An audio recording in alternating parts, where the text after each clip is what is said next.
สบายดีแอดมินเพจพระเครื่องประเทศลาวเด้อมื้อนี้แอดมีเหรียญงามๆมาแบ่งปันอีกแล้วเนาะเป็นรายการเนื้อหลักของรุ่นนี่เลยก็ว่าได้นะเจ้าพระสังกระจายเนื้อแบ็กโดเรียมนะเจ้าแบ็กโดเรียมมาเบิ่งความงามกันเนาะว่าจะงามสำใดนะเจ้านี่เข้มขังสุดนะเจ้าแบ็กโดเรียมสบายนี้จะเป็นคัดเงาเด้อเจ้าเด้อพระสังกระจายเนื้อแบ็กโดเรียมเป็นเนื้อที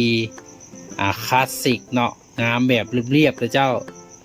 พร้อมขอบทองจับเพชรอย่างดีนะเจ้าเรียงกับน้ำพร้อมหอยนี่เจ้าเปิงขอบจับเพชรเนาะโอ้โหงามเลยเจ้าเพชรอ้อมหอบเลยเจ้าเหรียญนี่ใบหน้าคมงามมิหลีนะเจ้ามาเบิ่งด้านหลังเหรียญเนาะบัดนี้เนาะด้านหลังนี่เลยเจ้าด้านหลังโอ้โหเบิ่งแต่ยันเนาะนี่ยันจะเป็นนูนเด้อเจ้านูนเหลื่อมๆเนาะคัดเงาเจ้าถือว่าเหรียญนี่เพิ่นลงรายละเอียดได้ดีหลายนะเจ้าเลขกำกับเหรียญแมนเบอร์117นะเจ้า117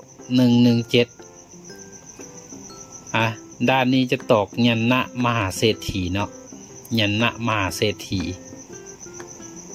นี่ทานใดต้องการบูชา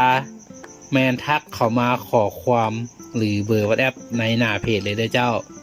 แอดมินมีราคาแบ่งปันทุกทานเจ้าแล้วพบกันใหม่เดือนต่อไปเด้อ